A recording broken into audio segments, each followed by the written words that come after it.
On the morning of March 5, 1984, the nude body of Sharon Jones was found by her dormitory supervisor. She was found in room 125, lying face down on the floor with a white cloth belt tied around her neck connected to a bedpost.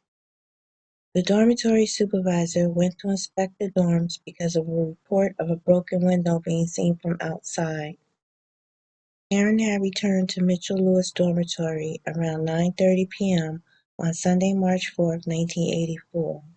She had returned to the ECSU campus early from spring break and visiting her family in Mayock, North Carolina. The campus was empty, mostly because students were home for spring break. The dorm supervisor, Herbert Williams, said Sharon approached him about gaining entry into Mitchell Lewis Dormitory. Williams also said Sharon showed concern about a light in another room being on. We can assume Sharon thought she was the only one on campus at that time. Williams told police he and his cousin, Adrian Douglas, escorted Sharon to her dorm and to check out the source of the light. Herbert Williams found another student, Angela Felicity Jones, 22, to be the source of the light. Angela Jones, no relation to Sharon, was from Oak City, North Carolina, an undergrad student who had decided to remain on campus also. Sharon hadn't felt comfortable with her room being on the first floor. She was due to move to another room Monday. Sharon Jones' autopsy revealed that she had been strangled. However, the coroner couldn't determine if there was sexual assault. Elizabeth City Chief of Police W.C. Owens said in his preliminary findings indicated that there was neither robbery nor rape as a motive in her killing, so that only left malice or jealousy. With this rush to judgment, local police and FBI bypassed any sex offenders and robbery suspects and focused their investigation on Angela Jones. Police soon found that Angela Jones' boyfriend, Delantry Trafton, 31, had also spent the night at the dorms on March 4, 1984. Trafton was also a student at Elizabeth City State University. Investigators became interested in Trafton immediately because he had come to the attention of campus security 2 weeks earlier due to a number of complaints of inappropriate behavior and harassment toward another student. Trafton had been on a 14-day suspension from campus when he had spent the night.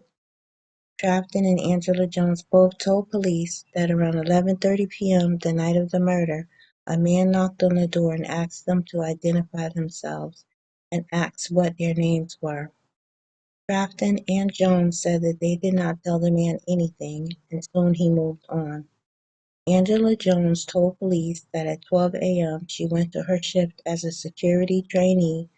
Trafton said he left at 7 a.m. the next morning. Sharon was due to graduate in May and had already been offered a teaching position. Unfortunately, she would never graduate nor get to work her dream job she was so proud of. On the day of Sharon's funeral, her sister reported receiving a call from a man who said, "I'm sorry I killed the wrong Sharon Jones," and no one was ever connected to this call. Paranoia soon encompassed the campus, with finger-pointing between the students. Hundreds of people were investigated and dozens of lie detectors were given. Fingerprints and DNA was analyzed, but technology was limited in 1984. Police had viable suspects, but for some reason could not connect them to her case. Unfortunately, her case went cold.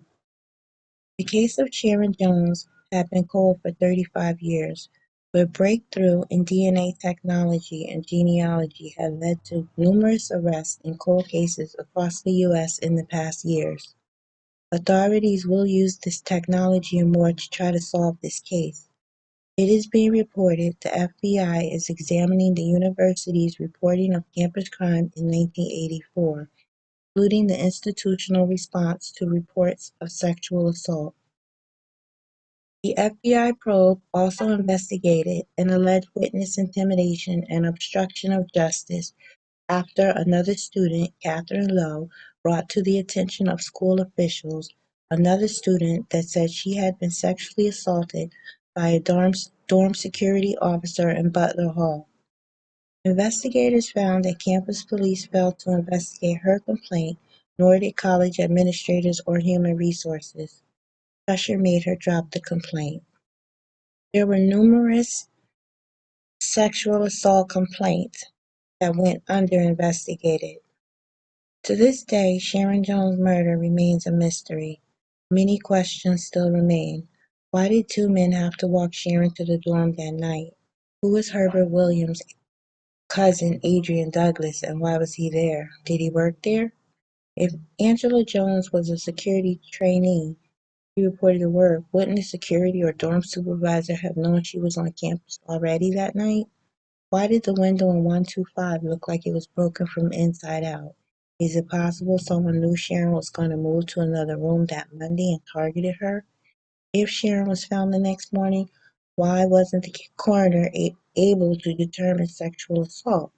This case still remains a mystery to this day. If anyone has any information on the murder of Sharon Jones, please contact Elizabeth City Police 252-335-4321 and let's give this young lady some justice.